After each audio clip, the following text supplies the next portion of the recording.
RDX Reports, Debates, Exclusives. நிகழ்வுகளை நுட்பமாகவும் ஆழமாகவும் அரசியல் சார்பற்றும் விவாதிக்கிறது RDX.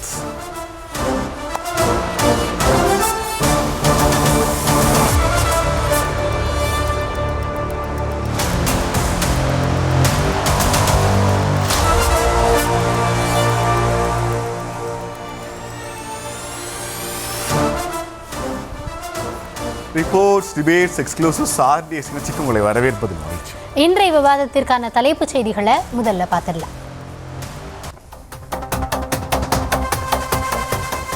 சென்னை திரும்பிய எடப்பாடி பழனிசாமி, டெல்லியில் முகாமிட்டிருக்கும் டிடிவி அன்புமணி, இறுதியா இழுபறியா? இன்னும் 4 நாட்கள் எல்லாம் தெரிந்துவிடும் என டெல்லியில் அமித்ஷாவை சந்தித்த பின் எடப்பாடி பழனிசாமி பேட்டி. இனி கூட்டணிக்கு புதிய கட்சிகள் வரும் சூழல் இல்லை எனவும் தேர்தலை நோக்கி பயணிப்போம் எனவும் கருத்து. அதிமுகவுடன் தொகுதி பங்கீடு பற்றி பேச நாளை சென்னைக்கு வருகிறார் மத்திய அமைச்சர் பியூஷ் கோயல்.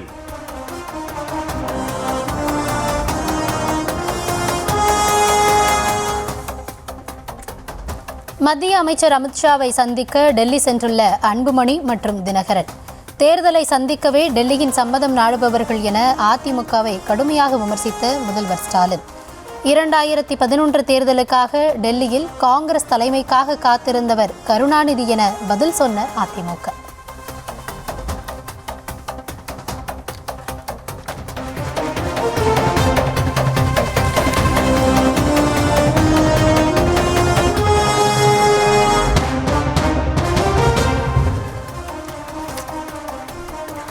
சென்னை திரும்பி இருக்கிறார் எதிர்க்கட்சி தலைவர் எடப்பாடி பழனிசாமி. எதிர்பார்த்தபடியே டிடிவி தினகரன், அன்புமணி 2 பேரும் டெல்லி போயிருக்கிறாங்க. தேர்தல் தொகுதி பங்கீடு, கூட்டணி பேச்சுவார்த்தைகள்லாம் மும்முரமாக எட்டி இருக்கிறது. இன்னைக்கு அதை ஒட்டி தான் நம்ம ஒரு RDX தலைப்படுத்திருக்கோம். ராப் என்ன சொல்லுதுங்க பார்க்கலாம். Rap please. டெல்லியில் உள்துறை அமைச்சர் அமித்ஷாவை சந்தித்திருக்கிறார் எடப்பாடி பழனிசாமி. தொகுதி பங்கீடு பற்றி பேசத்தான் டெல்லி போனார் என்று மீடியாக்கள் சொல்ல, EPSO தமிழக அரசியல் நிலவரம் குறித்து தான் பேசினோம் என்று சொல்லியிருக்கிறார். தொகுதி பங்கீடு பற்றி பேசவில்லையா என்று கேட்டதற்கு, இன்னும் 4 நாட்களில் எல்லாம் தெரிந்துவிடும், தொகுதி பங்கீடு பற்றி பேச நாளை பியூஷ் கோயல் சென்னை வருகிறார் என்று விளக்கம் கொடுத்திருக்கிறார் EPS. இந்நிலையில் தினகரனும் அன்புமணியும் அமித்ஷாவை சந்திக்க டெல்லிக்கு சென்றிருக்கிறார்கள். இது பற்றியும் EPS-இடம் கேட்கப்பட்டதற்கு, ஒருவருக்கொருவர் விட்டுக் கொடுத்து யாருக்கு எங்கு வெற்றி வாய்ப்பு இருக்கிறதோ அந்த தொகுதிகளை அவர்கள் பெறுவதுதான் எங்கள் நோக்கம் என்று விளக்கமும் கொடுத்தார். இந்நிலையில் அதிமுக கூட்டணியின் டெல்லி படையெடுப்புக்கு தேர்தல் களத்தில் பணியாற்றவே டெல்லியின் உத்தரவுக்காக காத்திருக்கும் இவர்கள் கையில் தமிழகம் சென்றால் என்ன பாடுபடும் என்பதால் டெல்லியின் ஆதிக்கத்தை தமிழக மக்கள் ஏற்க மாட்டார்கள் என முதல்வர் ஒரு காட்டமான அறிக்கை விட, 2011 தேர்தல் கூட்டணிக்காக காங்கிரசுக்கு டெல்லியில் திமுக காத்திருந்தது என அதிமுக பதில் கொடுத்திருக்கிறது. அமித்ஷாவுடனான சந்திப்பு பங்கீட்டை இறுதி செய்யவா, இழுபறியை சரி செய்யவா என்பதை விவாதிக்கிறது இந்த RDX.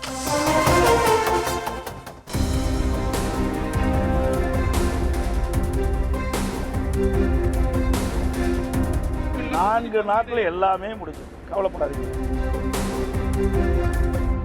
எந்தெந்த தொகுதியை நான் கேட்கிறேங்கிற லிஸ்ட் என்ன தவிர யாருக்கும் தெரியாது. யாருக்கு எந்தெந்த இடத்துல வெற்றி வாய்ப்பு இருக்குதோ அந்தந்த தொகுதியை அவர்கள் பெறுவதுதான் என்னுடைய நோக்கம்.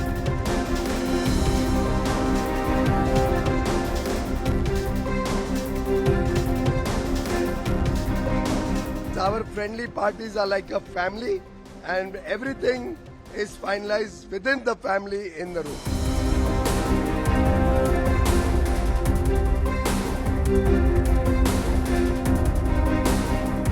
நாங்க கூட்டணி பேச்சுவார்த்தை முடிவு பெற்று தொகுதி வெளியிடப்படும். எந்த சிக்கலும் இல்லை, எந்த சிக்கலும் கிடையாது.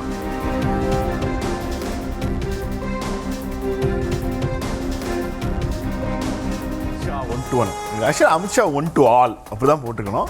ஒவ்வொருத்தராக பார்த்தாலும் சரி, மொத்தமாக பார்த்தாலும் சரி, எல்லாம் ஒரே ஆள் தான் பார்க்குறாங்க. எல்லா சொல்லுவாங்களே, எல்லா சாலைகளும் ரோமை நோக்கின்னு சொல்லுவாங்க. எல்லா பாதைகளும் டெல்லியை நோக்கி, எல்லா முகங்களும் அமித்ஷாவை நோக்கி போயிட்டு இருக்கு. RDXோட முதல் கேள்வி பார்க்கலாம். First question please. விஜய் வர வாய்ப்பில்லை என்பதால் NDAவில் தொகுதி பங்கீடுகள் வேகம் எடுத்து இறுதி செய்யப்படுகிறதா? எஸ்.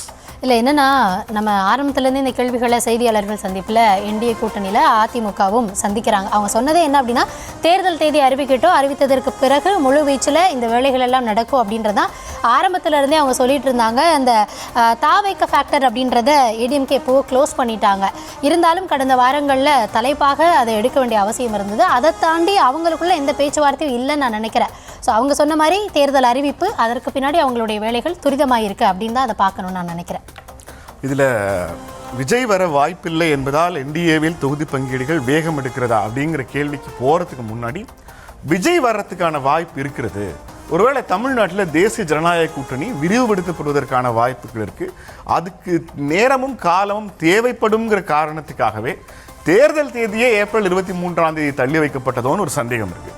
பொதுவாக நம்முடைய 5 மாநில தேர்தல்களில் தமிழ்நாடு, பாண்டிச்சேரி ஒரே நேரத்தில் நடக்கும். இன்னும் சொல்லப்போனால் தமிழ்நாடு, பாண்டிச்சேரி, கேரளா 3க்குமே ஒரே கட்டமாக ஒரே நாளில் தேர்தல் நடத்தி முடிச்சுட்டு தான் அஸ்ஸாம் அண்ட் வெஸ்ட் பெங்காலுக்கு மூவ் ஆவாங்க. வெஸ்ட் பெங்காலில் கடந்த 2-3 தேர்தல்களில் 5 கட்டங்களா 7 கட்டங்களெல்லாம் தேர்தல் நடந்திருக்கு. இந்த முறை தான் அவங்க 2 ஃபேஸ்க்குள்ளே முடிக்கிறாங்க. அப்படி பார்க்குற போது பாண்டிச்சேரிக்கு ரொம்ப சீக்கிரமாகவும், தமிழ்நாட்டுக்கு ஏப்ரல் 23 வரைக்கும் இவ்வளவு காலம் கொடுக்க வேண்டிய அவசியம் அப்படிங்கிறது தேசிய ஜனநாயக கூட்டணியில் அப்போ தாவேக்கா உள்ள இடம்பெறும்னு ஒரு வதந்தி அல்லது ஒரு தகவல் அல்லது ஒரு எதிர்பார்ப்பு நிலவிக்கிட்டே இருந்தது. எந்த புள்ளியில் இதை நம்ம திரும்ப சொல்ல முடியும்னா, அதிமுக தரப்பிலிருந்து தாவேக்காவுடனான கூட்டணியை ஏறக்குறைய மார்ச் முதல் வாரத்திலிருந்தே அவங்க மறுக்க தொடங்கிட்டாங்க. ஆனால் தேசிய ஜனநாயக கூட்டணி பாஜக தரப்பில் விஜயை எப்படியாவது இந்த கூட்டணிக்குள்ளே கொண்டு வந்துடணும் அப்படிங்கிறது ரொம்ப உறுதியாக இருந்தாங்க. அதுக்கு 2 ஃபேக்டர். ஒன்று, எடப்பாடி பழனிசாமிக்கு தனி மெஜாரிட்டி கொடுத்து அவருக்கு அந்த பெரும்பான்மை ஆட்சியை கொடுக்கறதுல பாஜகவுக்கு ஒப்பில்லை. அவங்க திரும்ப ஒரு கூட்டணி ஆட்சி வடிவத்துக்கு தயாராகிறதுக்கு முயற்சி பண்ணாங்க. அதன் அடிப்படையில் தான் தாவேக்காவுக்கு 40 தொகுதி, 50 தொகுதி, 60 தொகுதியிலெல்லாம் பேசப்பட்டது. இன்னும் சொல்ல போனால் பாஜக எந்த எக்ஸ்ட்ரீமுக்கு போனாங்கன்னா, கடந்த முறை போட்டியிட்ட 20 தொகுதிகளிலேயே பாஜக போட்டியிட்டு தாவேக்காவை உள்ளடக்கிய ஒரு பெரும் கூட்டணியை கட்டுவது. அதன் மூலமாக அதிமுகவை ஒரு 130 அல்லது 140க்குள்ள சுருக்கி அவங்கள நிற்க வச்சோம்னா ஒரு கூட்டணி ஆட்சிக்கு தயாராகி விடலாம் அப்படிங்கிற எண்ணம் இருந்தது. தாவேக்கா தரப்பிலிருந்து எண்ணிக்கையை விடவும் முதலமைச்சர் பதவியாக எங்களை முன்னிறுத்துங்க, விஜயை முதலமைச்சர் பதவிக்கு முன்னிறுத்துற மாதிரி இருந்தால் நம்பர் கூட முன்ன பின்ன ஆனால் பார்த்துக்கலாம், ஒரு கூட்டணி அரசாங்கத்தை உருவாக்கலாம்ங்கிற தாவேக்காவோட ஆஃபரை அதிமுக ரிஜெக்ட் பண்ணிட்டாங்க. அதன் அடிப்படையில் பார்க்குற போது தேசிய ஜனநாயக கூட்டணியுடைய தொகுதி பங்கீடுங்கிறது எப்போதோ முடிந்திருக்க வேண்டியது. அவங்க தாவேக்காவுக்காக வெயிட் பண்ணி, நான் சொல்கிறதுல வெயிட் பண்ணாங்கிறது பாஜக தாவேக்காவுக்காக வெயிட் பண்ணதால் தான் தமிழ்நாட்டினுடைய தேர்தலே ஏப்ரல் 23 தள்ளி போச்சு. பட் இப்போ அதற்கான எல்லா கதவுகளும் முழுமையாக அடைபட்டு விட்டன. இஃப்தார் நோன்பில் நாங்கள் தனிச்சு தான் தேர்தலை சந்திக்கிறோம், நாங்கள் ஒரு மதச்சார்பற்ற கூட்டணி அப்படிங்கிறத விஜய் அறிவிச்சதால இனிமேல் இந்த கூட்டணி பேச்சுவார்த்தை ரொம்ப சுமூகம் எடுக்கும் அப்படிங்கிற மாதிரி தான் தெரிகிறது. இல்லை என்னன்னா, இந்த தேர்தல்கள் ஏன் இத்தனை கட்டமாக, எதனால் தமிழகத்துக்கு இப்படி, அன்னைக்கே இது தொடர்பான நிறைய விவாதங்களும் நாமளுமே கூட பேசியிருந்தோம். என்னென்னா, அதில் நிர்வாக காரணங்கள் சொல்லப்படுது. எப்போவுமே வெஸ்ட் பெங்காலுக்கு 5 கட்டங்களா 7 கட்டங்களாக நடத்தப்படுறது, இந்த முறை 2 கட்டங்களாக நடத்தப்படுகிறது. தமிழகம் இன்னும் பிற மாநிலங்கள் அப்படின்றப்போ அதில் செய்யக்கூடிய அந்த நிர்வாக வேலைகள், அந்த படை வீரர்களை எங்கே அசம்பிள் பண்ணி எப்படி பண்ணலாம் அப்படின்றதுல ஒரு கால்குலேஷன் இருக்கும். ஸோ நிர்வாக காரணங்களுக்காக இந்த மாதிரி பிரித்து பண்ணப்படுகிறது அப்படின்ற மாதிரி தான் காரணம் சொல்லப்பட்டுச்சு. இன்னொன்று, அவங்க மேபி திமுகவில் இவ்வளோ இழுபறி இருக்குது, பாவம் இத்தனை கூட்டணி கட்சிகளை வச்சுருக்காங்க, பலகட்ட பேச்சுவார்த்தைகள் நடத்த வேண்டியதாக இருக்குது. ஒவ்வொருத்தரும் இன்றைக்கி வர்றாங்க, வெளில போகிறேன்னு சொல்கிறாங்க, இல்லை இன்னும் பேச்சுவார்த்தை நடத்துகிறோன்றாங்க, காலையில் கூட்டணிக்குள்ளே இருக்கோன்றாங்க, அப்புறம் ஒரு செய்தி வருது மீண்டும் இல்லை இன்னும் பேச்சுவார்த்தையிலே இருக்கோம் அப்படின்றாங்க. சரி, பாவம் கொஞ்சம் பேச்சுவார்த்தையெல்லாம் முடிக்கிறதுக்கு அவங்களுக்கு டைம் தேவைப்படும் போல அப்படின்ற அடிப்படையில் கூட தேர்தல் ஆணையம் கொடுத்ததாகவும் நம்ம பார்க்கலாம். இன்னொன்று, இந்த விஜய் ஃபேக்டர், அவங்க கூட்டணி, இதெல்லாம் திரும்ப நான் பேசவே விரும்பலை. ஏன்னா ஏற்கனவே அவங்களும் இல்லைன்ட்டாங்க, இவங்களும் இல்லைன்ட்டாங்க. அந்த பேச்சுவார்த்தையே இல்லைன்றதை அது வதந்தியாக தான் தாவேக்கு அணுகுனாங்க. நாங்கள் பேசவே இல்லை அப்படின்னாங்க. பேச வேண்டிய தலைவர்கள் யாருமே எந்த இடத்துலையும் பேசினதாகவும் சொல்லலை, பேசவும் இல்லை. அப்படி இருக்கப்போ முடிஞ்சு போன கதையை திரும்ப நான் எனர்ஜி வேஸ்ட் பண்ணி அதுக்கு விளக்கம் கொடுக்க நான் விரும்பலை. அதனால் அதாவது தேர்தல் ஆணையம் தரப்பில் அவங்க நிர்வாக காரணங்கள் சொல்கிறாங்க. இன்னும் சொல்லப்போனால் திமுகவுக்கு உதவுவதற்காக கூட இன்னும் கொஞ்சம் நாளை எக்ஸ்டெண்ட் பண்ணி அவங்க கூட்டணிக்கெலாம் பார்த்து பொறுமையாக 1 சீட்டு 2 சீட்டுன்னு குறைச்சி மெதுவாக கொடுத்து அப்போ அவங்க நிற்கட்டும் அப்படின்றதுக்காக ஒரு பெருந்தன்மை அடிப்படையில் அவங்க நாட்களை தள்ளி வச்சிருக்கலாம் அப்படின்னு தான் நான் நினைக்கிறேன். இந்தியா சுதந்திரம் வாங்கிய நாட்கள்லேருந்து இப்படி ஒரு மோசமான தலைமை தேர்தல் ஆணையரை இந்தியா பார்த்ததில்லைன்னு ஞானேஷ்குமார் மீது மொத்த எதிர்க்கட்சிகளும் கூண்டோட போய் சொல்லிட்டு இருக்காங்க. உலக அரங்கில் இந்தியாவினுடைய ஜனநாயக மதிப்பை படுகொலியில தள்ளுற மாதிரியான ஒரு தேர்தல் ஆணையர் யாருன்னா அவர் ஞானேஷ்குமார். தேர்தல் ஆணையம் நிர்வாக காரணங்களுக்காக தமிழ்நாட்டோட தேர்தலை ஒத்தி வச்சது. உங்களுக்கு தெரிஞ்சிருக்க வாய்ப்பு இருக்கு, தமிழ்நாட்டில் தேர்தல்கள் உங்க ஏரியாவுக்கு என்னென்ன பள்ளிகளில் நடக்கும், எங்க கல்லூரிகளில் நடக்கும், எந்த பூத்தில் நடக்குங்கிற வரைக்கும் தெரியும். தேர்தல் அப்படிங்கிறது ஒரு ஒழுங்குபடுத்தப்பட்ட சுழற்சி, அது வந்து ஒரு ஆர்கனைஸ்டு சைக்கிள். இதில் நீங்கள் புதுசாக கண்டுபிடிக்கிறதுக்கோ புதுசாக கையை வைக்கிறதுக்கோ எந்த வாய்ப்புமே இல்லை. பாதுகாப்புக்கான துணை இராணுவ படை, அப்புறம் இந்த எலக்ட்ரோரல் மைக்ரோ அப்சர்வர்ஸ், பாதுகாப்புக்கான மைக்ரோ அப்சர்வர்ஸ், பணம் அல்லது நிதி இவற்றை கொண்டு போகிறாங்களா, பண விநியோகம் நடக்குதாங்கிறதுக்கான செலவினங்களுக்கான மைக்ரோ அப்சர்வர்ஸ்னு ஏறக்குறைய ஒரு தேர்தலை நடத்துறதுக்கான எல்லா நிர்வாக கட்டமைப்பும் பட்டியலும் ஏற்கனவே தயாராக இருக்குது. வெஸ்ட் பெங்காலில் இதற்கு முந்தைய காலங்களில் நம்ம 7 கட்டங்களாக நடத்துனதுக்கான காரணம், வெஸ்ட் பெங்கால் மற்ற நாடுகளோட எல்லைகளை ஒட்டி இருக்கிற பகுதிகள் அப்படிங்கிறனாலையும் அங்கே நிறைய மத ரிலீஜியஸான அண்ட்ரஸ்ட் இருந்த சூழல்லையும் அப்போ நடத்துனாங்க. இந்த முறை அது 2 கட்டமாக சுருங்கி இருக்கிறது ரொம்ப வரவேற்க தகுந்த ஒரு விஷயம்தான். ஆனால் தமிழ்நாட்டுக்கும் பாண்டிச்சேரிக்கும் ஒரே நேரத்தில் நடத்துறதுக்கு பதிலாக 23ஆம் தேதி தள்ளி வைத்ததுங்கிறது எந்த காலத்திலும் தேர்தல் ஆணையம் எதிர்கட்சிகள் பாவம் அவங்க ஜெயிக்கட்டும் அப்படிங்கிறதுக்காகலாம் ஒருபோதும் தேர்தல் ஆணையங்கள் எதிர்கட்சிகளுக்கு ஆதரவாக செயல்பட்டதே இல்லை. பொதுவாக அதுவும் குறிப்பாக யூனியன் கவர்மெண்ட்டுக்கு பிஜேபி வந்த பிறகு தேர்தல் ஆணையம் யாருக்காக யாருடைய உத்தரவின் பேரில் எப்படி செயல்படுகிறது அப்படிங்கிறது நம்ம வெளியிலிருந்து வேற யார் எதிர்கட்சி தலைவர் சொன்னதெல்லாம் கேட்கணும்னு அவசியம் இல்லை. Gyanesh Kumar election commissioner, chief election commissioner, அவர் டேபிளில் உட்காந்து பேசினதையெல்லாம் எடுத்து மொழிபெயர்த்து போட்டாலே இவரா எலெக்ஷன் கமிஷனர்னு தமிழ்நாடு கேட்கிற அளவுக்கு தான் அவருடைய மொத்த நடவடிக்கைகளும் இருந்திருக்கு. அதனால இந்த மாதிரி தேர்தல் ஆணையம் வேற சில தேசிய ஜனநாயக கூட்டணி ஆட்சி அமைக்கிறதுக்கு கூட்டணி அமையட்டுங்கிறதுக்காக டைம் கொடுத்துருக்காங்கன்னு அதை நம்ம பார்க்குறேன். ஓகே, நம்ம செகண்ட் கொஸ்டின் போகலாம். Second question please. திமுக விமர்சிப்பது போல் அதிமுகவில் தொடங்கி ஒவ்வொரு கட்சியாக டெல்லிக்கு அழைத்து அமித்ஷா பேசுவது ஏன்? டிடிவி பேசியிருக்காரு. டிடிவியோட வீடியோ ப்ளீஸ். தமிழ்நாட்டில் மாற்றம் வருவதற்காக அதிமுக தலைமையிலான கூட்டணி, அதில் பாஜக இடம்பெற்றிருக்கிறது. பாஜகவின் டெல்லி தலைவர்களை நான் சந்திக்க செல்கிறேன். காரணம், தேசிய ஜனநாயக கூட்டணி என்பது பாஜக தலைமையிலான கூட்டணி என்பதை உங்கள் வாயிலாக முதல்வருக்கு தெரிவித்துக் கொள்கின்றனர். தமிழ்நாடு வர்சஸ் டெல்லின்னு தான் இருக்கும் களம் அப்படிங்கிறாரு. அதிமுக கூட்டணி என்கிற தேசிய ஜனநாயக கூட்டணி வர்சஸ் திமுக கூட்டணி என்றுதான் இருக்கும். அவர் சும்மா டெல்லிங்கிறார். ஏன்னா இவங்க டெல்லியில ஏற்கனவே 2014-14 அப்ப பணம் கொளிக்கும் போர்ட்போலியோக்களை வாங்கி எவ்வளவு தமிழ்நாட்டுக்கு அவப்பெயர்களை உண்டாக்கியார்கள் தெரியும். எஸ், இல்லை அதான் என்னன்னா, அதிமுகவில் தொடங்கி ஒவ்வொரு கட்சியாக டெல்லி கழிச்சு இதுக்கு எடப்பாடி அவர்களும் பேசியிருந்தார். அவர் சொன்னது என்ன அப்படின்னா, அவங்க 5 மாநில தேர்தல்களை சந்திக்கிறாங்க, ஒரு தேசிய கட்சி, அவங்களுக்கான வேலைகள் இருக்குது, இன்னும் நாட்டில் வந்து நிலவக்கூடிய சூழல் இது எல்லாமே அவங்க பார்த்துட்டு இருக்காங்க. நாங்கள் இந்த தேர்தல் தொடர்பாக என்ன பண்ணலாம் எது பண்ணலாம் அப்படின்றதுக்காக பேசுறதுக்காக போகிறோம் அப்படின்னு அவர் சொல்லியிருந்தார். இன்னொன்று, டிடிவியை பொறுத்த வரைக்கும் 2024 அவர் தேசிய ஜனநாயக கூட்டணியில் தான் இருந்தார். ஸோ அவர் இணையும் பொழுதே வந்து பியூஷ் கோயலை சந்தித்து அவங்களுடைய உடன்படிக்கை ஏற்கனவே இருந்ததன் அடிப்படையில் அப்படியே வந்து அதிமுகவில் இணைந்தாங்க. அப்படிதான் அந்த இணைப்பு அப்படின்றது நடைபெற்றது. அதனால பழைய பழைய பார்ட்னர்ஸாகவும் இருக்காங்க. இன்னும் வந்து அமித்ஷா இங்கே வர முடியாத சூழலால் இவங்க போய் சந்திக்கிறாங்க. இதில் பெருசாக காரணம் கற்பிப்பதுக்கு ஒன்றுமே இல்லை. இன்னொன்று அவர் அந்த இதிலேயே சொல்லியிருப்பார், அதாவது இங்கே தலைமை அப்படின்றது எடப்பாடி தான், ஆனால் ஒட்டுமொத்தமாக தேசிய தலைமை அப்படின்றப்போ அது என்டிஏ தான். அதனால நாங்கள் போகிறோம், கூட்டணி தலைவர்களாக சந்திக்கிறோம். இது வந்து எதிர்த்தரப்பில் திமுக கேட்குற கேள்வியாக நீங்கள் எக்ஸ்டெண்ட் பண்ணி கேட்டிங்கன்னா அதுக்கு விளக்கம் கொடுக்க வேண்டிய அவசியமே எனக்கு இல்லை அப்படின்றதா அவரு சொல்லியிருந்தாரு. டெல்லினாலே ஏன் பயப்படுறீங்க, நீங்கள் உங்களுக்கு அந்த மாதிரியான எக்ஸ்பீரியன்ஸ் இருக்கனால ஒவ்வொரு தடவையும் டெல்லி அப்படின்னா பயந்துக்காதீங்க, நாங்கள் வந்து எங்கள் கட்சி தேர்தலை சந்திக்க போது அது தொடர்பாக தான் பேச போகிறோம், மற்றபடி டெல்லினாலே எப்பயும் பயப்படுற மாதிரி இப்போ பயப்படாதீங்க அப்படின்னு சொன்னார். டெல்லிக்கு ஒருபோதும் தமிழ்நாடு பயந்ததில்லை. டெல்லிக்கு அதிமுக பயப்படுதாங்கிற கேள்விக்கு மட்டும்தான் நமக்கு பதில் தேவை.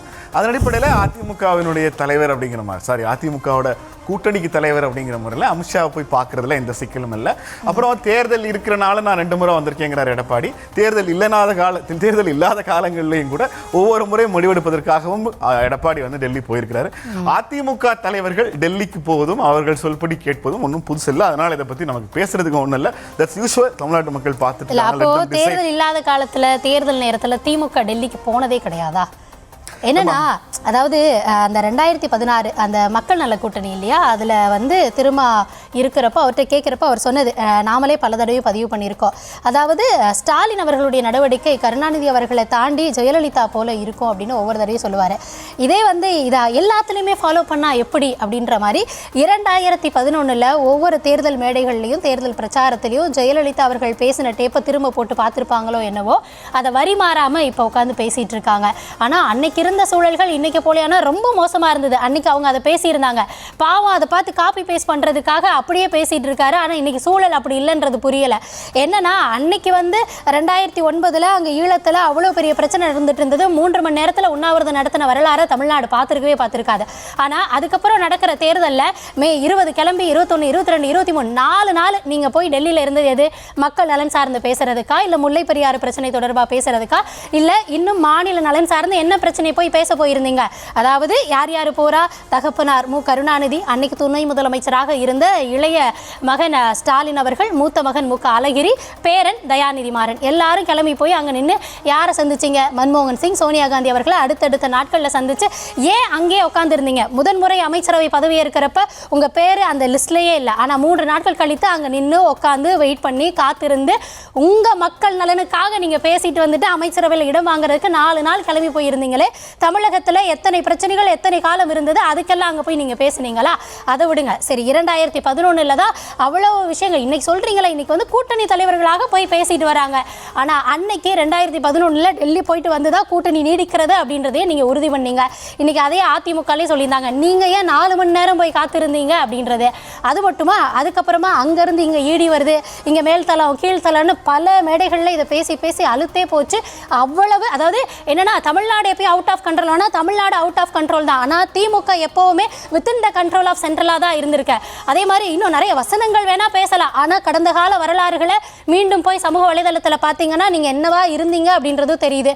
இதுக்கப்புறமும் இடங்கள் கொடுக்கறதுல அவ்வளோ இழுபறி. நான் 60 தான் தருவேன், 50 தான் தருவேன். ஆனால் அவங்க கட் அண்ட் ரைட்டாக 63 நாங்கள் அந்த 63 கொடுக்கறதுக்கு அன்னைக்கு கூட்டணியில் இருந்த கட்சிகள்கிட்ட இருந்து ஒன்னொன்னா வாங்கி செஞ்சு கொடுத்து இத்தனை இதுக்கெல்லாம் தாண்டி தான் நீங்கள் கூட்டணியவே முடிவு பண்ணீங்க. ஒவ்வொரு முறையும் உங்கள் பிள்ளைகள் அங்கே வந்து டெல்லிக்கு போகிறதோ அங்கே போய் பேசுகிறதோ, இதில் இந்த சூழல்லையும் நீங்கள் அங்கே போய் பார்த்துட்டு வந்தீங்க, பேசிட்டு வந்தீங்க. அப்போ நீங்கள் அதாவது ஒவ்வொரு மாதத்துக்கும் ஒவ்வொரு வருஷத்துக்கும் நீங்கள் போனதெல்லாம் மாநில நலன் சார்ந்தா? என்னமோ தேர்தல் இல்லாத காலத்தில் கூட அதிமுக போகுமா? அப்போ திமுக போனதெல்லாம் எதுக்காக அப்படின்ற கேள்வி வரும்ல. இன்னொன்று, டெல்லிக்கு திமுக பயந்ததே இல்லையா? பயம் இல்லாமல் அப்புறம் இதுக்கு என்ன காரணம் அப்படின்றதையும் அதிமுக தரப்புல இருந்து கேட்டிருக்காங்க. பதில் சொன்னீங்கன்னா அவங்களும் கேட்டுப்பாங்க. ஸ்டாலின் ஜெயலலிதாவாக மாறுகிறாரா இல்லையான்னு எனக்கு தெரியல. ஆனா அதிமுகவில் இருக்கிற எடப்பாடி ஜெயலலிதா இல்லைங்கிறது அவர் ஒவ்வொரு முறை டெல்லி யாரும் யாராவும் இருக்க தேவையில்லை. ஆனா அதையே நீங்க காப்பி கேட்டா பண்றீங்க. இன்னும் இவ்வளவு கேள்விகள் திமுக தரப்புல இருக்கிறப்ப அதையே எடுத்துட்டு வந்து அதிமுகவுக்கு நீங்க ஏன் கேட்கறீங்க அப்படின்றதானே கேள்வியா இருக்கு. உங்களை கேட்டா நீங்க பண்ணதெல்லாம் சொன்னா அதுக்கெல்லாம் பதிலே வராது. ஆனா அதிமுக அங்க மத்தியில் ஆட்சியில் இருக்காங்க, போய் பேசிட்டு வராங்க. இல்ல உங்களை மாதிரி மிரட்டி தொகுதிகளை வாங்கினாங்களா, இதுதான் வேணும்னு சொன்னாங்களா, இல்ல உங்க மேல குற்றச்சாட்டுகள் அடுக்கடுக்க வச்சு தமிழ்நாடு தலைகுனியாதான்? உங்க மேல இருந்த ஊழல் குற்றச்சாட்டுகளால தான் தமிழ்நாடு அன்னைக்கு தலைகுனிஞ்சே நின்றது. எல்லாத்தையும் பண்ண வேண்டியது பண்ணிட்டு தீர்வு காண வேண்டிய முடிவு அதிமுகவுக்கும் தள்ளிவிட வேண்டியது. தமிழ்நாட்டிலேயே ஊழல் காரணங்களுக்காக சிறைக்கு போன ஒரே நபர் அதிமுகவோட பொதுச் செயலாளர் ஜெயலலிதா. ஆமா, உங்களை மாதிரி மூன்றாவது அந்த சூழல் வந்திருக்காதோ. இபிஎஸ் அமித்ஷா சந்திப்பு தொகுதி பங்கீட்டுக்காகவா, அதையும் தாண்டிய காரணங்களுக்காக? Edappadi Palaniswami video please. எல்லாத்துக்குமே தலைநகர் டெல்லிக்கு வந்துகிட்டு இருக்கீங்க, அதுக்கான காரணம் ஏன் சார்? இன்னைக்கு 2 தடவை தான் சார் வந்திருக்கிறேன். ஏன்னா இப்போ அன்னைக்கு ஒரு தடவை, இன்னைக்கு ஒரு 2 தடவை தான் வந்திருக்கிறேன். ஏன்னா அவர் அங்கே நிறைய அவருக்கெல்லாம் பல வேலைகள் பழு, ஏன்னா 4-5 ஸ்டேட்டில் தேர்தல் அறிவிச்சிட்டாங்க. அந்த பணியை நோக்கி பணி செஞ்சுட்டு இருக்கிறாங்க. அதனால் நான் வந்து பார்த்துட்டு போகிறேன். ஏன்னா மறுபடியும் நாங்கள் வந்து தேர்தல் முடிவு வரைக்கும் பார்க்க முடியாது. அதனால் வந்து இப்போ தொகுதி பங்கீடு சம்பந்தமான விஷயங்களை எல்லாம் வரும். ஒரு 4 நாட்கள் எல்லாம் இறுதி செஞ்சிடும். நாளை தினம் பீஸ் கோயிலோடு சென்னை வர்றாரு. இதில் நமக்கு வேற சில புதிய காரணங்களும் கண்டுபிடிச்சிருக்கோம். சில தகவல்கள் வந்தது. தொகுதி பங்கீட்டை தாண்டி அமித்ஷாவை எடப்பாடி பழனிசாமி சந்திக்கிறதுக்கு வேற சில காரணங்கள் இருந்தது. ஒன்று, தேர்தலின் போது மேற்கு வங்கத்தில் நீங்கள் ஒரு முறையை கையாளுறீங்க. அங்கே தலைமைச் செயலாளர்லேருந்து உள்துறை செயலாளர், டிஜிபி, கமிஷனர்னு எல்லோரையும் முற்றிலுமாக மாற்றியிருக்கீங்க. தமிழ்நாட்டில் ஆளுங்கட்சிக்கு ஆதரவாக அதிகாரிகள் செயல்படுறாங்க. காபந்து அரசு காலங்களில் கோட் ஆஃப் கான்டாக்ட் வந்த பிறகு நலத்திட்டங்களை அறிவிக்கிறதோ ஏற்கனவே அறிவிக்கப்பட்ட நலத்திட்டங்களை செயல்படுத்துறதுல எந்த தடையும் இல்லைனாலும் இந்த விஷயங்களை ஆளுங்கட்சிக்கு நல்ல பெயர் ஏற்படுத்துறதுக்காக தமிழ்நாட்டு அரசு அதிகாரிகள் தொடர்ந்து வேலை பார்க்குறாங்க.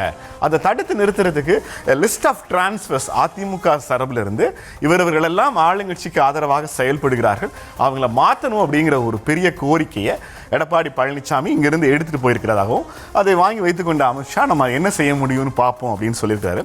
அதை விட முக்கியமான ஒன்று, அதிமுக தரப்பிலிருந்து ஒரு பெரிய அதிருப்தியை பாஜகவிடம் தெரிவிச்சிருக்கிறாங்க. என்னன்னா, நீங்க எதிர்க்கட்சிகள் ஆளும் மாநிலங்களில் குறிப்பாக டெல்லி சட்டப்பேரவை தேர்தல் நடக்கிற போது மதுபான கொள்முதல் ஊழல் வழக்கில் அரவிந்த் கெஜ்ரிவால் சிறைக்கு போனார்.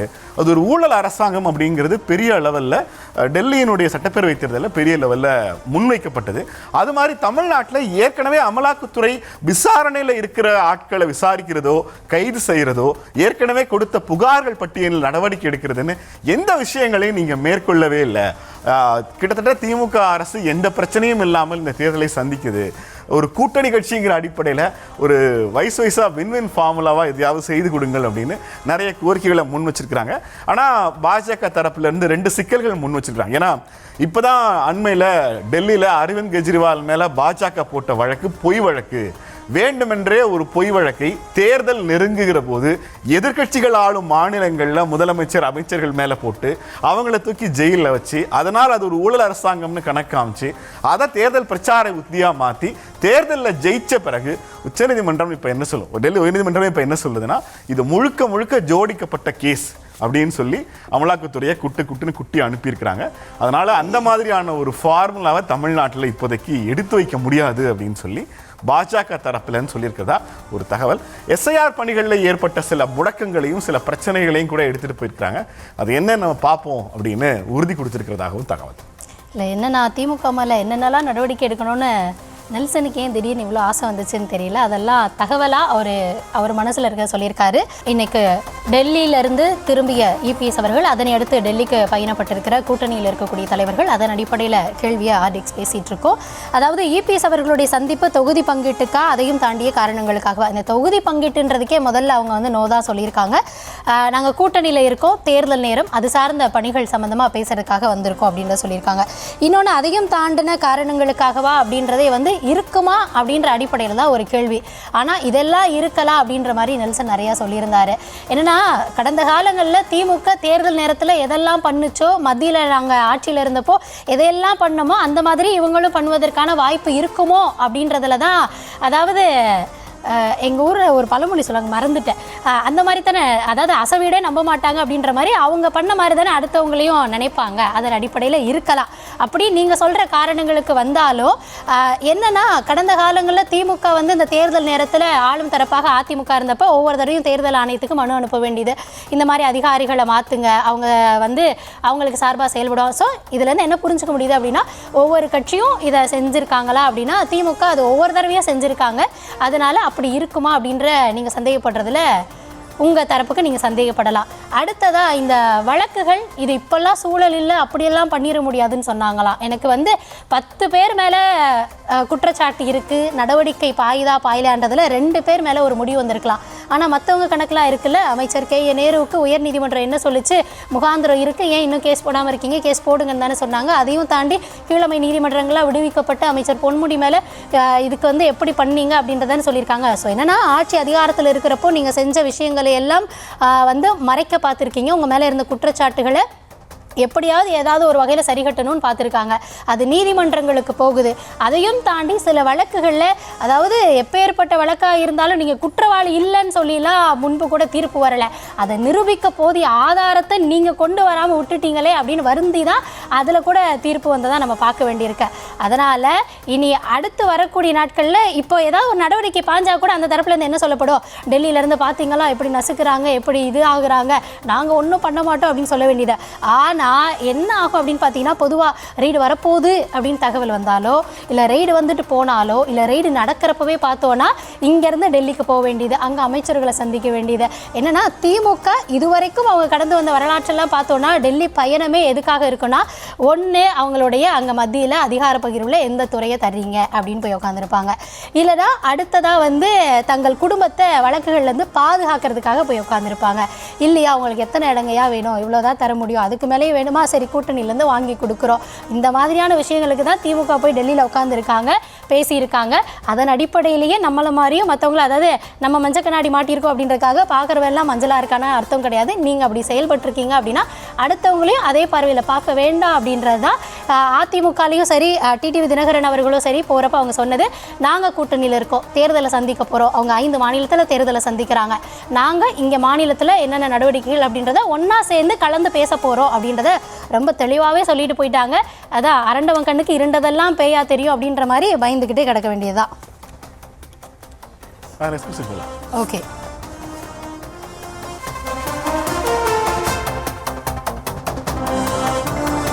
அதிமுக தான் நிற்கும் தொகுதிகளை தனியாக வாங்கி கொண்டதால் மற்ற கட்சிகள் பாஜக பேக்கேஜுக்கு வருதா அப்படின்றதா கேள்வியாக இருக்குது. முதலமைச்சரோட எக்ஸ்போஸ்ட் இருக்குது, பார்த்துடலாம்.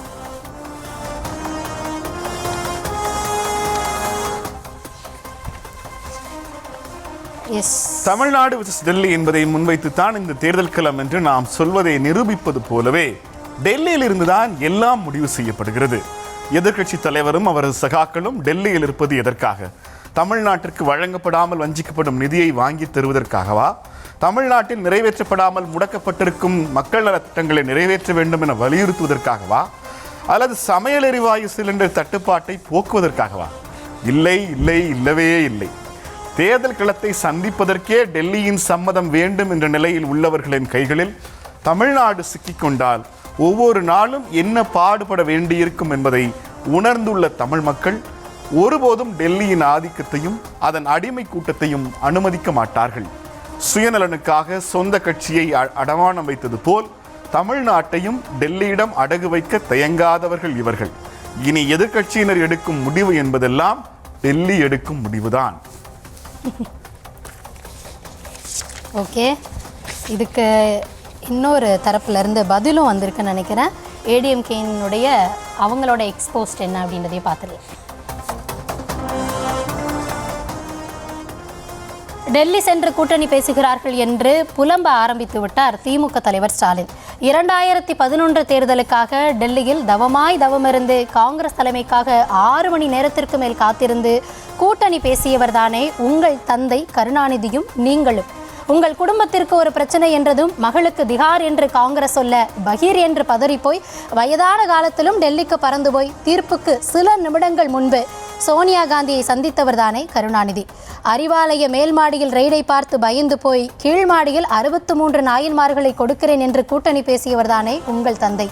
தென் தமிழக மக்கள் வெள்ளத்தில் தத்தளித்த போது மக்கள் எக்கேடாய் போனால் என்ன என்று டெல்லியில் இந்தியா கூட்டணி பேச்சுவார்த்தை நடத்தி கொண்டு இருந்தவர் தானே நீங்களெல்லாம் அடுத்தவர்களை பார்த்து பேச ஏதாவது அருகதை இருக்கிறதா? மாண்புமிகு கழக பொதுச் செயலாளர் புரட்சித் தலைவர் எடப்பாடி அவர்கள் இல்லத்திற்கு மாண்புமிகு மத்திய உள்துறை அமைச்சர் அவர்கள் நேரில் வந்து விருந்தில் பங்கேற்று கூட்டணி பேச்சுவார்த்தையை நடத்திய போதெல்லாம் திரு ஸ்டாலின் கோமாவில் இருந்தாரா என்ன? எங்கள் கூட்டணியை பொறுத்த வரைக்கும் நாங்கள் பரஸ்பர நல்ல நட்போடு மக்கள் நலனை கருத்தில் கொண்டு செயல்பட்டு வருகிறோம். டெல்லியின் சம்மதம் பெற்று என்று ஸ்டாலின் சொல்வாரானால் ஸ்டாலின் வீட்டிற்கு வந்த ப. சிதம்பரம் யூபிஏ ஆட்சியில் திமுக செய்த ஊழல்கள் குறித்த ஆதாரங்களை காட்டி மிரட்டியதில் பணிந்துதான் திமுக காங்கிரசுடன் கூட்டணியை உறுதி செய்தது என்று நாங்கள் சொல்லலாமா? ஸ்டாலின் பேசுவதையெல்லாம் பார்த்தால் ஒரு கதைதான் ஞாபகத்துக்கு வருதுன்னு ஒரு கதையை சொல்லி மக்களை ஏமாத்தி மீண்டும் அதே மாதிரி தான் விற்க பார்க்குறீங்க அப்படின்னு இருக்காங்க.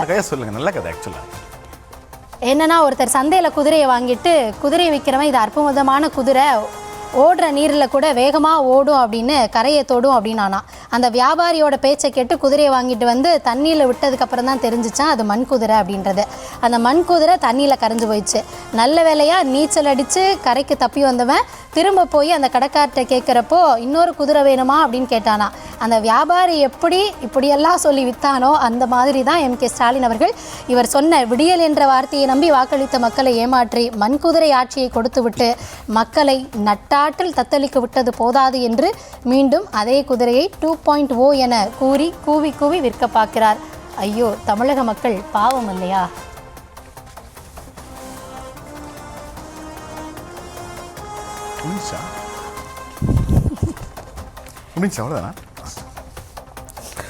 அதிமுக தான் நிற்கும் தொகுதிகளை தனியாக வாங்கி கொண்டதால் மற்ற கட்சிகள் பாஜக பேக்கேஜுக்குள் வருகிறதா? ஆனால் முடிஞ்சா நம்ம நேற்று எடுத்திருந்த அந்த உத்தேச பட்டியல் தொகுதி எண்ணிக்கை இருக்குல்ல, அதை எடுத்து வைங்க. இதில் ரொம்ப முக்கியமாக கவனிக்க வேண்டியது, இந்த எலெக்ஷனுக்கு முன்பாக தமிழ்நாட்டில் பாஜக ஒரு ஸ்ட்ராட்டஜியை முன்வைக்கிறாங்க. 2024 தேசிய ஜனநாயக கூட்டணின்னு பாஜக தலைமையில் அண்ணாமலை ஒரு முயற்சி எடுக்கிறாரு. அந்த முயற்சிக்கு கிடைச்ச மொத்த வாக்குகள் அப்படிங்கிறது கிட்டத்தட்ட 18 சம்திங். ஒரு 18% வாக்குகள்னு வச்சுக்கிட்டோம்னா 5இல் 1 கிட்டத்தட்ட ஒரு 20% வாக்குகளை திமுக அதிமுக அல்லாத தமிழ்நாட்டினுடைய வாக்காளர்கள், எங்களுக்கு திமுகவும் வேணாம் அதிமுகவும் வேணாங்கிற புள்ளியில் இருக்கிற ஆட்களை ஒருங்கிணைக்கிற ஒரு வேலையை தாமரையை தலைமையாக கொண்டு ஒரு பரிச்சார்த்த முயற்சியை 2024 பண்ணாங்க தேசிய ஜனநாயக கூட்டணி. அதிமுக இந்த கூட்டணிக்குள்ள வந்த பிறகு இப்போ இந்த கூட்டணியினுடைய அம்சங்கள், இந்த கூட்டணியோட பொசிஷனை எப்படி பார்க்க முடியும் அப்படின்னு பார்த்தோம்னா, இந்த முறை பாஜக என்ன சொல்றாங்கன்னா, தேசிய ஜனநாயக கூட்டணியில் அதிமுக இணைஞ்சிருக்கு. தமிழ்நாட்டில் பெரிய கட்சி அதிமுக தான். அதனால நீங்க என்ன பண்ணுங்க, நீங்க எத்தனை தொகுதிகளில் போட்டியிடுறீங்களோ அந்த எண்ணிக்கையை சொல்லிடுங்க. இப்போ ஃபார் எக்ஸாம்பிள் நம்ம நேற்று கணக்கு 150 160 சொல்லியிருந்தோம். இந்த 160 அல்லது 170 நீங்க என்ன நம்பரில் போட்டிடுறீங்களோ அந்த நம்பரை நீங்க எடுத்துக்கங்க. மீதம் இருக்கிற மொத்த நம்பரையும், மீதம் இருக்கிற மொத்த நம்பர்னா 170 அதிமுக போக மீதம் இருக்கிற 64 தொகுதிகளையும் தேசிய ஜனநாயக கூட்டணி அப்படிங்கிற அந்த பேக்கேஜுக்குள்ள பாஜக, பாமக, அமமுக, தமிழ் மாநில காங்கிரஸ், ஏற்கனவே 2024 எம்பி எலெக்ஷன்ல ஏசி சண்முகம்ல இருந்து தேவநாதன் யாதவ்ல இருந்து ஒரு பெரிய லிஸ்டே போட்டிட்டாங்க. அவங்க எல்லாருக்கும் பிரித்து கொடுத்துட்டு இன்னொரு முக்கியமான இடம் எங்க வருதுன்னா, பாமக அமமுக இந்த 2 கட்சிகளையும் தவிர மீதம் இருக்கிற எல்லா கட்சிகளையும் தாமரை சின்னத்தில் போட்டியிட வைக்கணும் அப்படிங்கிறது பாஜகவோட நோக்கம், டெல்லி பாஜகவோட நோக்கம். ஏன்னா இந்த ஐடியாவில் தமிழ்நாடு பாஜகவுக்கும் டெல்லி பாஜகவுக்கும் நிறைய முரண் இருக்கு. டெல்லி பாஜக என்ன நினைக்கிறாங்கன்னா, 2024 நம்ம வாங்கின 11% அப்படிங்கிற நம்பரை 26 ஏதாவது ஒரு வகையில் நம்ம எஸ்டாப்ளிஷ் பண்ணி காண்பிக்கணும். ஆனால் நாம் அதிமுக இருந்து வாங்க போகிற 30 தொகுதிகளில் 30 தொகுதியில் நின்று எப்படி 11% காமிக்க முடியுங்கிற சிக்கல் இருக்கனால இதர கட்சிகள் அல்லது சிறு கட்சிகள், வளர வேண்டிய கட்சிகள், இவங்க எல்லாரையும் தாமரையில் நிற்க சொல்கிற ஒரு ஐடியாவை பாஜக முன்னிறுத்துறாங்க. அதிமுகவை பொறுத்த வரைக்கும் அவங்க நேரடியாக 170 ரெட்டையிலையை நிறுத்தினாலும் கூட்டணி கட்சிகள் எல்லாரையும் ரெட்டையிலையை நிற்கிறது ரொம்ப அவங்களுக்கு வலுவாக இருக்கும்னு நினைக்கிறாங்க. இந்த ரெட்டையிலையில் நிற்கிற வலுங்கிற அடிப்படையில் இன்னொரு சிக்கல் என்னன்னா, அவங்க அமமுகவையும் ரெட்டையிலையில் நிற்க சொல்கிறாங்க. கூட்டணி கட்சிகளுங்கிற அடிப்படையில் பாமக பாஜகவை தவிர, ஏறக்குறைய பாஜகவையும் பாமகவையும் தவிர மற்ற எல்லா கட்சிகளுமே ரெட்டையிலையில் நின்னாங்கன்னா வெற்றி வாய்ப்புக்கான சாதகங்கள் அதிகமாக இருக்குன்னு எடப்பாடி நினைக்கிறாரு. இந்த பிரச்சனையை அவங்க எடுத்துகிட்டு போயிருக்கிறாங்க. ஆனால் தேசிய ஜனநாயக கூட்டணிக்குள்ளே இருக்கிற கட்சிகள்லேயே ஏசி சண்முகம் மாதிரியான ஆட்கள், இங்கே தமிழ்நாட்டில் பூவையார் மாதிரியான ஆட்கள்லாம் என்ன கேட்குறாங்கன்னா, தமிழ்நாட்டில் நீங்கள் பாஜக ரெட்டையிலை இதில் எங்கே நிற்கிறதுங்கிறது நேரடியாக ஒரே முடிவாக எடுத்துட முடியாது. ஃபார் எக்ஸாம்பிள், நீங்கள் இப்போ கன்னியாகுமரியில் ஒரு தொகுதி கிடைக்குதுன்னா அங்கே ரெட்டை இலையை விட தாமரையில் நிற்கிறது தான் புத்திசாலித்தனம். கோவையில் பாஜக வலுவாக இருக்கிற தொகுதிகளில் ரெட்டை இலையை விடவும் தாமரை அவங்களுக்கு பெட்டராகப்படுது. ஸோ நீங்கள் தொகுதி எங்கே கொடுக்குறீங்கிறத முடிவு பண்ண பிறகு என்ன சின்னத்தில் நிற்க வைக்கிறதுங்கிறத முடிவு பண்ணிக்கலாம் அப்படிங்கிறது தான் இந்த சிறு கட்சிகளுடைய ஒன்று. தேசிய ஜனநாயக கூட்டணியாக இரட்டை இலை இல்லாமல் மற்ற சின்னங்களில் வர்ற வாக்குகளை ஒரு பெரிய சைசபிள் நம்பராக ஒரு வாக்கு வங்கியாக காமிக்கணும்னு பாஜக முயற்சி பண்ணுறாங்க. அஃப்கோர்ஸ் அது எந்த அளவுக்கு மெட்டீரியலைஸ் ஆகுங்கிறது நமக்கு தெரியலை. இல்லை, இதே மாதிரி நயினா நாகேந்திரன் அவர்கள்கிட்ட கேட்டப்போ அவர் என்ன சொல்லியிருந்தாரு அப்படின்னா, எங்களுடைய கூட்டணியாக எங்களுடைய குறிக்கோள் திமுகவை ஆட்சியிலேருந்து அகற்றணும். அதனால் நாங்கள் எந்த விதமான இதுதான் பண்ணணுன்ற டிமாண்ட் எதுவுமே நாங்கள் வைக்கல, ரொம்ப சுமூகமாக பேசிகிட்டு இருக்கோம் அப்படின்றத சொல்லிட்டாரு. இன்னொன்று, இந்த சிறு சிறு கட்சிகள், ஃபார் எக்ஸாம்பிள் நம்ம நேற்று கூட சண்முகம் அவர்கள் எங்கே போய் பேசியிருந்தாருன்னா, அங்கே கிரீன்வேஸ் ரோட்டில் எடப்பாடி அவர்களை சந்திக்க போய் தான் பேசியிருந்தாரு. அதே மாதிரி ஐஜேகேலேருந்து அவங்களுடைய இது இடங்களுக்காக எடப்பாடி அவர்களை சந்தித்து பேசுறதுக்கு தான் போயிருந்தாங்க. அதாவது 2024 மக்களவையில் அதிமுக கூட்டணியிலேருந்து வெளியே வந்துருச்சு. அந்த பாராளுமன்றத்துக்கான தேர்தல், அதில் அவங்க தாமரை சின்னத்தில் நின்னாங்கன்னா ஓகே, அவங்களுக்கு வந்து பெரும்பான்மை அந்த தனி சின்னம் அப்படின்றதெல்லாம் இல்லாதனால அதில் முடிவெடுத்தாங்க. ஆனால் இந்த முறை நீங்கள் சொல்கிற மாதிரியே சட்டப்பேரவை தேர்தல் இங்கே இருக்கக்கூடிய மக்களுக்கு தெரியும். இரட்டை இலைக்கும் தாமரைக்குமான வேல்யூ என்னவாக இருக்குது அப்படின்றது வேட்பாளர்களுக்கும் தெரியும், வாக்காளர்களுக்கும் தெரியும். அதனால் நம்ம நேற்றே பேசின மாதிரி அதுதான் தொடரும் நான் நினைக்கிறேன். இருக்கக்கூடிய சிறு கட்சிகள் இரட்டை இலையில் போட்டியிட தான் விரும்புவாங்க. இன்னொன்று, பாஜக தரப்புல இருந்து அவங்க ஒரு விஷயத்தில் உறுதியாக இருக்காங்க. என்னன்னா, இந்த முறை திமுக ஆட்சி நீடிக்கக்கூடாது அப்படின்றதுல உறுதியாக இருக்காங்க. அதனால் இங்கே என்ன நடக்கும் அப்படின்னா, எந்த விதமான நம்ம சொல்கிறோம் இத்தனை டிமாண்ட் இருக்கும், அத்தனை இருக்கும், இத்தனை இழுபறி, அதையெல்லாம் தாண்டி ஒட்டுமொத்தமாக இது போன தடவை எலெக்ஷன்லேயே சொல்லப்பட்டது தான். ஸோ எடப்பாடி பழனிசாமி அவர்கள் நம்ம சொன்ன கவுண்டை விட 1-2 சீட்டு குறைவாகவே முடிப்பதற்கான வாய்ப்பு இருக்குது அப்படின்னு தான் தகவல்களும் வருது.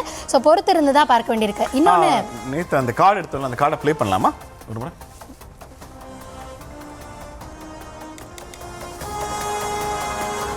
அதிமுக 156. இதில் எடப்பாடி என்ன சொல்கிறாருன்னா, புதிய நீதி கட்சி, புரட்சி பாரதம், தமமுக, இந்திய ஜனநாயக கட்சி இவங்க எல்லாருக்கும் 1 தான் கொடுக்க முடியும், 2 கொடுக்கறது வாய்ப்பு இல்லை, கொடுக்குற ஒன்றுமே வந்து இரட்டையில் நிற்கிறது தான் வாய்ப்பு இருக்குங்கிற மாதிரி தெரிவிச்சிருக்காரு போல. அப்படின்னா ஏறக்குறைய 165 வந்து டேரெக்டாகவே இரட்டையில் இறங்குறதுக்கு வாய்ப்பு இருக்குது. அதிமுக 156, புதிய நீதி கட்சி ஏசி சண்முகம் அவர்களோடது 2. அதே மாதிரி பெருந்தலைவர் மக்கள் கட்சி, அகில இந்திய ஃபார்வர்ட் பிளாக், தென்னிந்திய ஃபார்வர்ட் பிளாக், உழவர் உழைப்பாளர் கட்சி, தமிழ் மாநில முஸ்லீம் லீக், சிங்கத்தமிழர் முன்னேற்ற கழகம். இதில் நாம் நேற்று போட்டிருந்த நம்பரில் வந்து இரட்டை இலை அதன் சொந்த அதிமுக மற்றும் கூட்டணி கட்சிகள் எல்லாம் சேர்த்து 172ன்னு போட்டிருந்தோம். அது ஏறக்குறைய 175 பக்கம் வந்து நிற்கும் போல தெரியுது.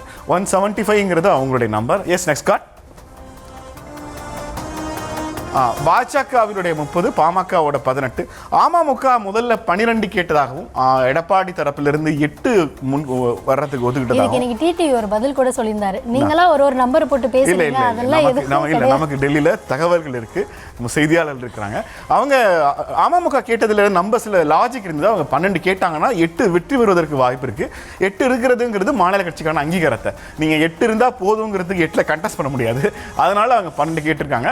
ஆனா இப்பவுமே அமமுகவுக்கு இரட்டை இறக்கத்தில் கொடுக்கறதுக்கு எடப்பாடி ரெடியா இல்லைங்கிறதான் பெரிய சிக்கல். டபுள் டிஜிட் வேண்டாம், கடைசியாக 9 தொகுதிகள் வரைக்கும் சைனடா இருக்குன்னு நம்முடைய தமிழ்நாட்டினுடைய தன்னிகரற்ற தலைவர் ஐயா ஜி.கே. வாசனுடைய தமிழ் மாநில காங்கிரஸுக்கு 6 தொகுதிகளிலிருந்து 4 தொகுதிகள் குறைச்சிருக்கிறது. உண்மையிலேயே ஒரு வருத்தப்பட வேண்டிய ஒரு வாய்ஸ். தமிழ்நாட்டில் ஒரு தேசிய குரலாகவே ஐயா மூப்பனார் இருந்திருக்காரு. அவருடைய பையன் ஜி.கே. வாசனார் தொடர்ச்சியாக தமிழ்நாட்டில் தேசிய ஜனநாயக கூட்டணியை பலப்படுத்துறதுக்காக கடுமையாக உழைச்சிருக்காரு.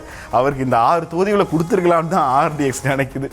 அதை ஒருவேளை எடப்பாடியார் இந்த ஷோவை பார்த்துட்டு இருந்தாருன்னா மற்ற கட்சிகளை விடவும் ஐயா வாசனுடைய தமிழ் மாநில காங்கிரஸுக்கு 6 தொகுதிகளையாவது அவர் கொடுக்கணும் அப்படின்னு நாம கேட்டுக்கிறோம். திரும்ப ஒரு முறை போடலாம் இந்த நம்பர் சார். அதிமுக 156 தொகுதிகளிலையும் புதிய நீதி கட்சி, புரட்சி பாரதம், தமிழக மக்கள் முன்னேற்ற கழகம், இந்திய ஜனநாயக கட்சி, பசும்பொன் தேசிய கழகம் இவங்க எல்லாருக்கும் தலா 2. பெருந்தலைவர் மக்கள் கட்சி, அகில இந்திய ஃபார்வர்ட் பிளாக், தென்னிந்திய ஃபார்வர்ட் பிளாக், உழவர் உழைப்பாளர் கட்சி, தமிழ் மாநில முஸ்லீம் லீக், சிங்கத்தமிழர் முன்னேற்ற கழகம் இவங்க எல்லாருக்கும் 1 சொல்லியிருக்காங்க. இந்த 2 ஒதுக்கப்பட்டிருந்த தொகுதிகளை எண்ணிக்கை குறைய வாய்ப்பு இருக்கு. இரட்டை இலை சின்னம் கூட்டணி கட்சிகளோடு சேர்த்து 175 தொகுதிகளை நிற்பதற்கான வாய்ப்பு இருக்கிறது. அடுத்து பாஜக 30 கேட்டுட்டு இருக்கிறாங்க, அது 29ல் முடியலாம் அப்படின்னு எதிர்பார்க்கப்படுகிறது. பாமக 19 கேட்டிருந்தாங்க, அது 18ல் முடியலாம். அமமுக 10 கேட்டிருக்காங்க, அது 9ல் முடியலாம்.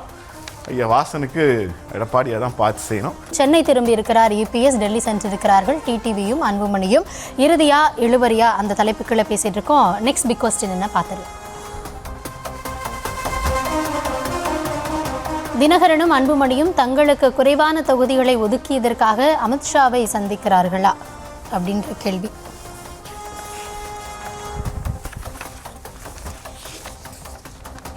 இல்லை, இதில் குறைவான தொகுதிங்கிறது வாய்ப்பு இல்லை. ஆனால் போன முறை 2021 பாஜகவுக்கு நிகராக தொகுதிகளை பாமக பெற்றிருந்தது அப்படிங்கிற புள்ளியிலிருந்து அணுகிற போது 2 வாய்ப்புகள் இருக்குது. தேசிய ஜனநாயக கூட்டணியில் விஜய் வர்றதுக்கான வாய்ப்புகள் அந்த கொடி பறக்குதுன்னு சொன்ன காலங்களிலிருந்து இது பேசப்பட்டு கொண்டிருக்கிறனால திமுக அதிமுக 2 கூட்டணியிலையுமே கூட்டணி கட்சிகள், அதாவது திமுக பொறுத்த வரைக்கும் ஒருவேளை காங்கிரஸ் வெளியில் போனால் ஒரு நம்பர், காங்கிரஸ் இருந்தால் ஒரு நம்பருங்கிற மாதிரி, தேசிய ஜனநாயக கூட்டணியில் விஜய் வந்தால் ஒரு நம்பர், விஜய் வரனா ஒரு நம்பருங்கிற மாதிரி எல்லா விதமான பெர்முடேஷன் காம்பினேஷனுக்கும் 2 கூட்டணியிலுமே தயாராக இருந்தாங்க. ஆனால் இந்த எந்த பிரச்சனையுமே அன்புமணிக்கும் டிடிவிக்கும் பொருந்தாதுங்கிறதான் முக்கியமான ஒன்று. அது நேரடியாக பாஜகவோடு மட்டுமே தொடர்புடையது.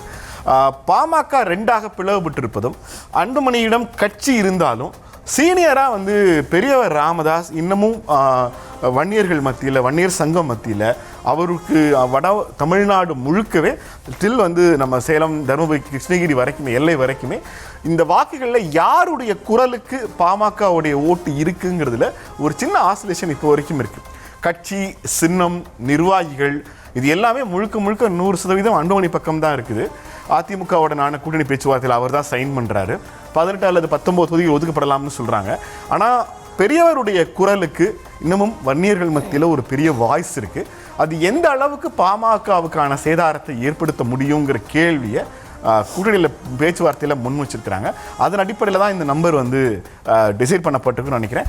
நான் என்ன சொல்கிறேன்னா, நீங்கள் உண்மையிலே பாமக இப்படி ஒரு செங்குத்து பிளவை சந்தித்த பிறகும் டாக்டர் அன்புமணிக்கு 18, 19ங்கிற நம்பரே வந்து ஓரளவுக்கு சரியான நம்பர் தான். அதிகபட்சமாக நீங்கள் 23 அல்லது 24 கொடுக்கப்பட்டிருக்க வாய்ப்பு இருக்குது. அதுலேருந்து ஒரு 4-5 தான் குறைவுங்கிறனால பாமக கூடுதல் தொகுதிகளுக்காக டெல்லி போயிருக்கிறார் அப்படிங்கிறதுல எனக்கு அது ஏற்க முடியாது. இல்லை, தொகுதிகளோட கண்டறிதல் ரொம்ப முக்கியமான ஒன்று. ஒரே தொகுதியை 3-4 கட்சி கேட்குற போது அதை விட்டு கொடுக்கறதுக்கான வாய்ப்புகள் அல்லது அது குறித்த பேச்சுக்கள் இருக்கலாம்.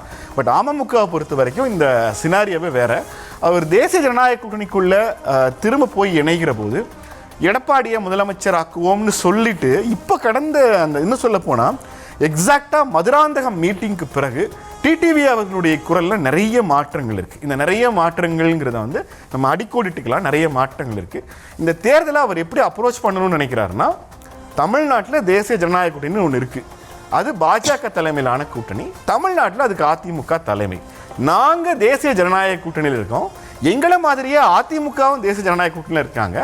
அதிமுக பாமகவுக்கு தொகுதி உடன்பாடு செஞ்சுக்கிட்ட மாதிரி நாங்கள் பாஜகவோட தொகுதி உடன்பாடு செஞ்சுக்கிறோம். எங்களுக்கு அதிமுக கையெழுத்திட்டு அவர்களிடமிருந்து நாங்கள் தொகுதிகளை வாங்க விரும்பலை. அதே மாதிரி இரட்டை இலை தொகுதிகளையும் நாங்கள் போட்டியிட விரும்பலை. கிட்டத்தட்ட அது எப்படி இருக்குன்னா, ஒரு உள்ஒதுக்கீடு மாதிரியான ஒரு முறைக்கு டிடிவி தினகரன் ஃபோர்ஸ் பண்ணுறாருங்கிற மாதிரி தான் தெரியுது.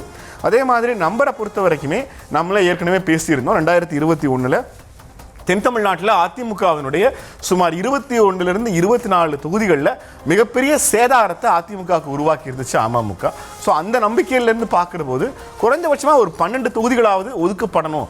12 to 16 தொகுதிகளை டிடிவி கேட்டார் அப்படிங்கிறது நமக்கு கிடைச்ச உறுதிப்படுத்தப்பட்ட தகவல். பட் என்ன நம்பரில் அவங்க ஃபைனலைஸ் பண்ணுறாங்கங்கிறத பார்க்கணும். எஸ், நான் பேசுறதுக்கு முன்னாடி இபிஎஸ் அவர்களுடைய இன்னொரு பைட் இருக்கு, பார்த்துடலாம். வேற கட்சிகள் வருவதற்கு வாய்ப்பு இருக்கா? எல்லாமே எல்லா கட்சியுமே அந்தந்த பக்கம் போய் எல்லாம் சேர்ந்துட்டாங்கல்ல. யார் புதிய கட்சி வருவதற்கு இந்த எல்லா கட்சியும் திமுகவோட கூட்டணி சேர கட்சியெல்லாம் சேர்ந்துருது, அண்ணா திமுக சேர்ந்துருது. இனிமேல் தேர்தல் நோக்கி பயணம் செய்யணும்.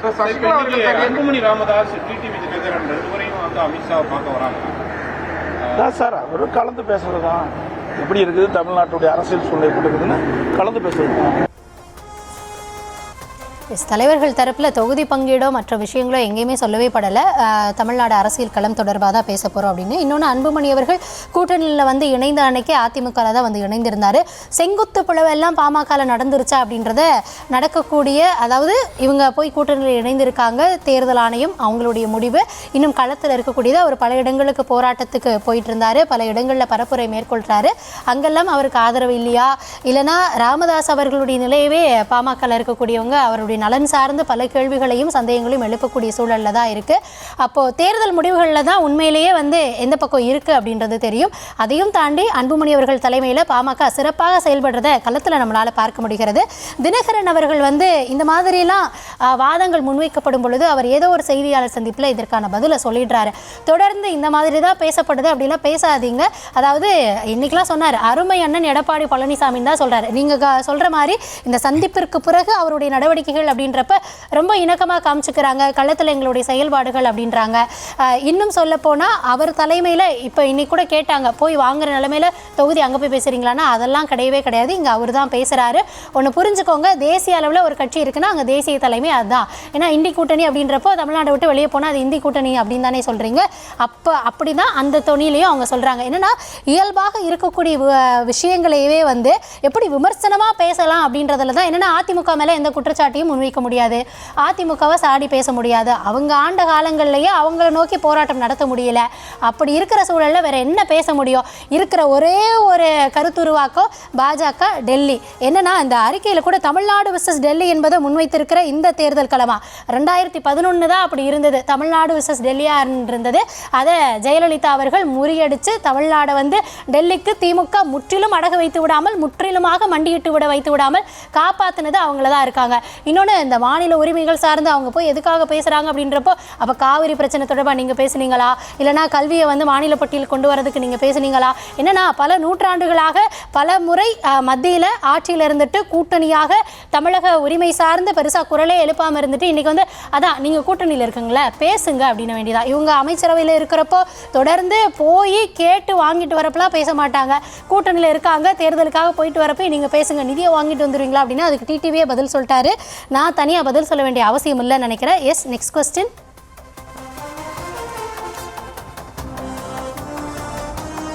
அதிமுக தலைமை அலுவலகமான எம்ஜிஆர் மாளிகைக்கு எந்த கூட்டணி தலைவரும் செல்லாதது ஏன் அப்படின்ற கேள்வி. அதுவும் அவ்வளோ பெரிய கேள்வி இல்லை. முதல்ல அந்த கட்சியினுடைய தலைவர்கள் அந்த கட்சியினோட தலைமை அலுவலகத்துக்கு போகணும். எடப்பாடி பழனிசாமியே ரொம்ப ரேராக தான் அந்த கட்சி தலைமை அலுவலகத்துக்கு போகிறாரு. அதனால் அந்த கூட்டணி கட்சி தலைவர்கள் வர்றதில்லை. இன்னொன்று, அதிமுக தலைமை அலுவலகம்ங்கிறது வந்து நீங்கள் போயஸ் கார்டன் ஒரு பவர் சென்டராக இருந்துச்சு தமிழ்நாட்டில். ஜெயலலிதா அவர்களுடைய இல்லம் வந்து வேதா இல்லம் வந்து அதிமுக தலைமை அலுவலகத்தை விட ரொம்ப பெரிய பவர்ஃபுல் சென்டர். என்னதான் தலைமை அலுவலகம்னு சொன்னாலும் எம்ஜிஆருடைய பிறந்தநாள் நினைவு நாள் அன்றை கொடியேற்றத்துக்கு வருவாங்க, வேட்புமனு தாக்கல் செய்கிறதுக்கு, விண்ணப்பங்கள் வாங்குறதுக்கு வருவாங்க. கூட்டணி பேச்சுவார்த்தையை ரொம்ப ரேராக தான் ஜெயலலிதாவே கட்சி அலுவலகத்தை நடத்துவாங்க. ஜெயலலிதாவுக்கு தமிழ்நாட்டில் வேதா இல்லம்ங்கிற ஒரு பெரிய பவர் சென்டர் இருந்தது. அது மாதிரியான ஒரு பவர் சென்டர் தமிழ்நாட்டில் சென்னையில் எடப்பாடி பழனிசாமிக்கு அதை உருவாக்கிக்க விரும்பலை. அதுக்கு முதல் பெரும் காரணம் வந்து எடப்பாடி பழனிசாமி சென்னையை விட சேலத்தை விரும்புகிறார். நீங்கள் கடந்த ஒரு 6 மாதத்தில் எடப்பாடி பழனிசாமியோட செய்தியாளர் சந்திப்பு எண்ணிக்கை எடுத்து பார்த்தீங்கன்னா அது சென்னையை விட சேலத்தில் தான் அதிகமாக இருக்கும். அவர் தன்னை வந்து ஒரு சேலத்தை மையமாக வச்ச தலைமையகமாக பார்த்துக்கிட்டாப்புல. ஒருவேளை அதன் காரணமாக சேலத்தில் இருக்கிற அவர் வீடு வந்து பவர் சென்டராக இருக்கலாம். சேலம் வரைக்கும் தேசிய தலைவர்கள் போக மாட்டாங்க அப்படிங்கிறதுனால சேலத்துக்கு போக வாய்ப்பு இல்லைங்கிறதுனால ஒரு ஹோட்டலில் வச்சுக்கலாம் அப்படிங்கிறது காரணமாக இருக்கலாம். அதிமுக தலைமையகத்துக்கு பவர் கொடுக்க வேண்டியது கூட்டணி கட்சி தலைவர்கள் அல்ல, அதிமுகவோட பொதுச் செயலாளர்.